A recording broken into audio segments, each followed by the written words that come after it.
Hey everyone, this is Jerry from San Pedro Mastery, the channel that teaches you how to successfully cultivate the San Pedro cactus and its relatives. Now is the growing season, and many of you will take advantage of the warm weather to start some San Pedro from seeds. Or some of you may have already started the seeds indoors during the winter, and now is the right moment to place the plants outside under the sun. In this video, I will give you 12 tips to make sure your baby plants grow fast and beautifully outdoors.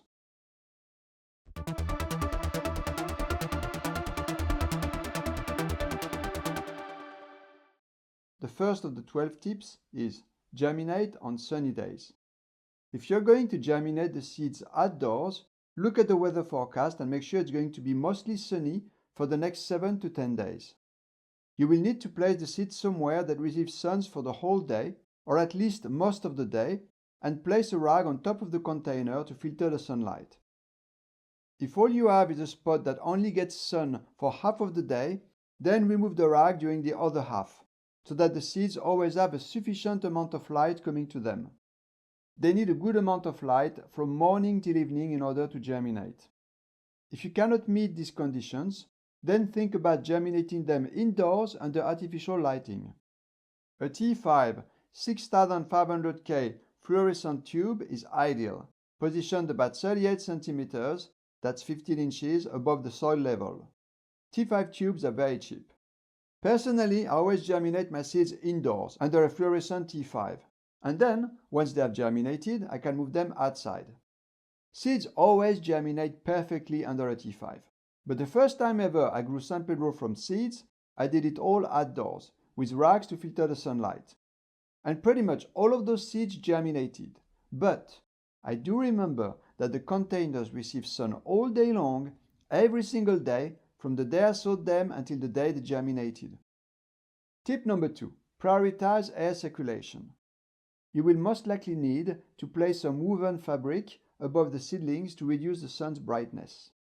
When they are still enclosed in transparent film, you can just lay some green shading fabric, or even a kitchen rag, on top of the transparent film.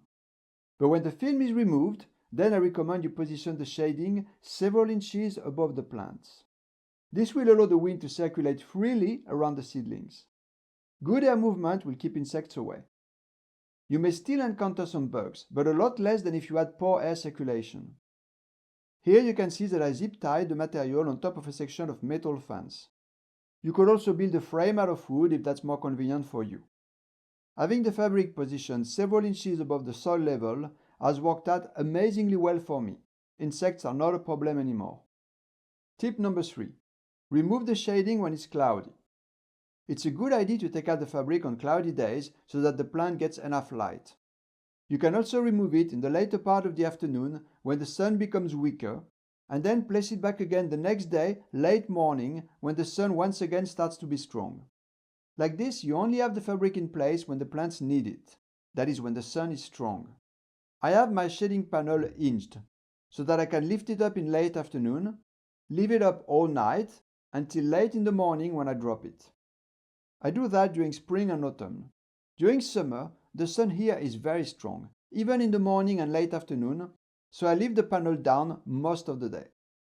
Tip number 4. Adapt the amount of shading to the season. Be ready to change the amount of shading from spring to summer. You can use different fabrics with different shading rates depending on the strength of the sun. Or you can add a second layer of material if you feel the first layer does not filter enough. I live on the Mediterranean coast, which has a weather somewhat similar to Southern California. And my seedlings get sun from morning till evening. With these conditions, I use one layer of fabric in spring and autumn, and 2 layers in summer. Somewhere more north, you might get away with some cloth that has a lower shading rate. Or you may even not need to use any form of shading at all, especially if your plants don't get sun all day. Remember, it's better to have a good amount of light all day for the germination process.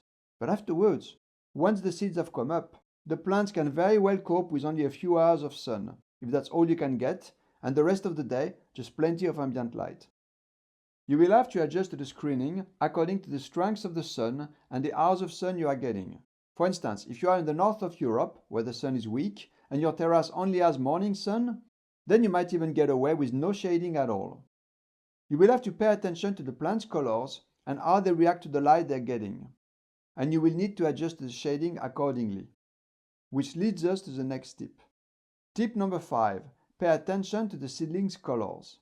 Are they getting dark, yellow, or red? Then they are getting too much light, and you need to add some shading. If on the other hand their tips is turning a lighter shade of green, like you can see on the screen, that means they are not getting enough light, which typically happens towards the end of the growing season, when the sun gets weaker and it starts to rain more often. At that point, you know it's time to remove the shade cloth. Tip number 6. Make sure the rainwater can drain. Some people grow San Pedro from seeds in containers that have no holes. That can work for a few months, as long as the container is covered in transparent film. Or if it's not covered in film, it can work as long as you don't overwater. But if you place an open container outside, you'd better make some holes at the bottom. Otherwise, the first time it rains, your container might overflow.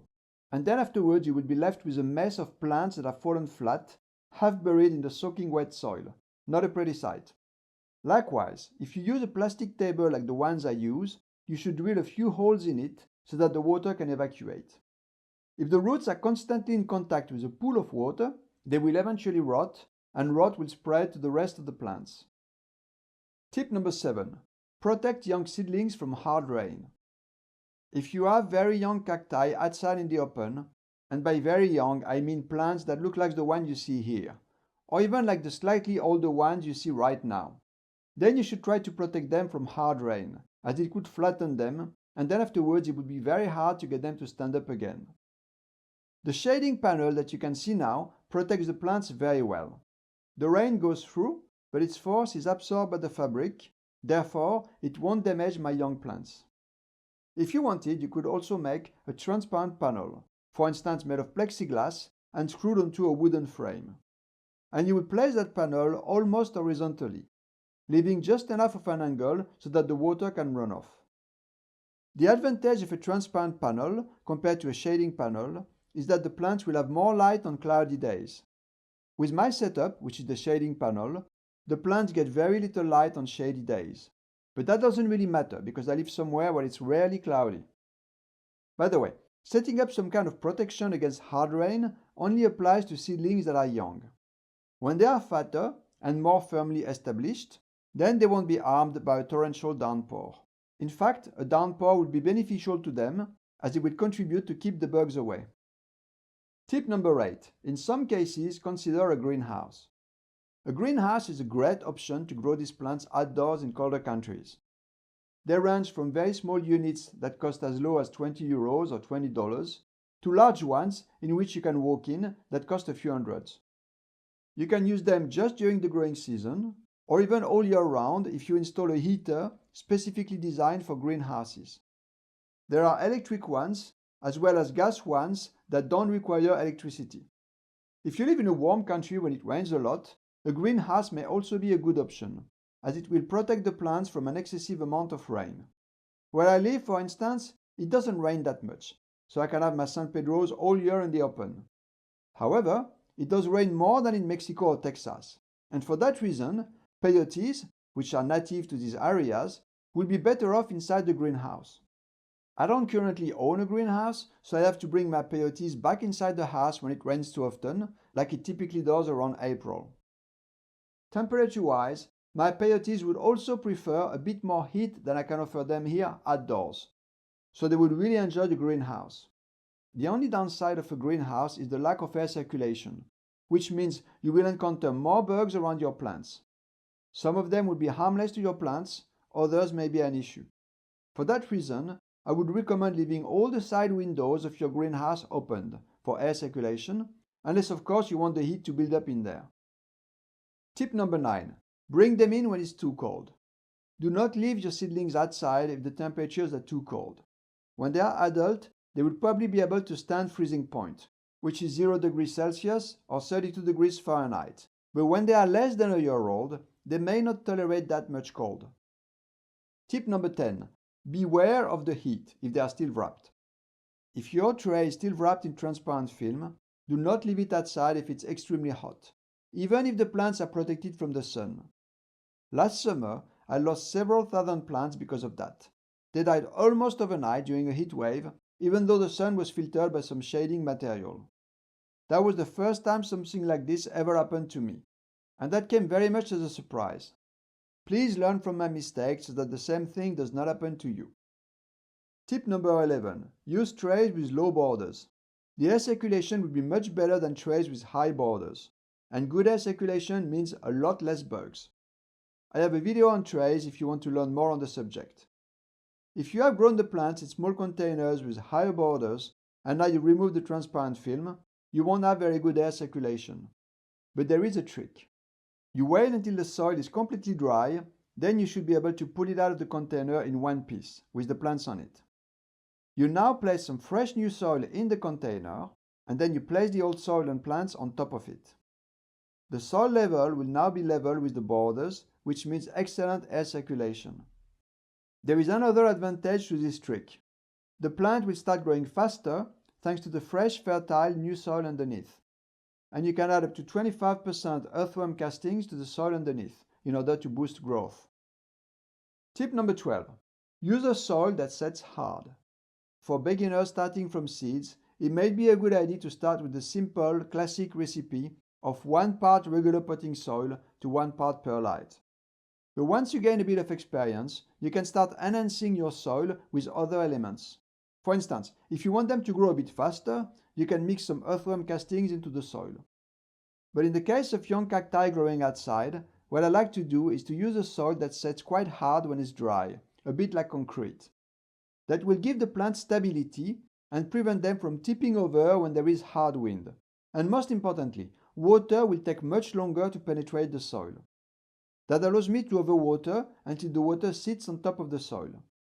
The insects will come to the surface of the water, and then I tilt the tray to get rid of the water and the insects together with it. This method is one I've come up with myself, and it has been extremely efficient against insects. But before you do that, you need to make sure your soil is hard enough and that the entire contents of the tray won't collapse when you tilt it. And obviously, don't tilt it too much.